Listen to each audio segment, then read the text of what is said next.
انتخابات الأحد الماضي التشريعية في اليونان تدخل البلد في مرحلة من الضبابية بعد تراجع الحزبين التقليديين، الحزب المحافظ الديمقراطية الجديدة والحزب الاشتراكي بازوك، اللذين كان حتى الأحد الماضي ضامني تنفيذ شروط الاستفادة من خطة الإنقاذ. أليكسيس تسيبراس زعيم حزب سيريزا اليسار الراديكالي الفائز بالانتخابات كان واضحا وقال إنه سيتراجع عن التزامات اليونان تجاه الدائنين الأوروبيين والدوليين. إننا قلقون، نحن خائفون، ماذا سيحصل لمعاشات تقاعدنا إذا لم يتوصلوا إلى حل فيما بينهم؟ لقد كانوا وراء كل الأخطاء والآن نحن الذين ندفع الثمن.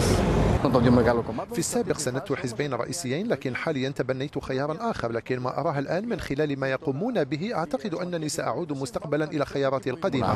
الحزب المحافظ ونظيره الاشتراكي وجدا نفسيهما مضطرين إلى التراجع عن سياساتهما والاقتراب من مواقف اليسار الراديكالي المكلف بتشكيل الحكومة، حيث أصبحا يتسابقان على الدفاع عن مستوى معيشة اليونانيين.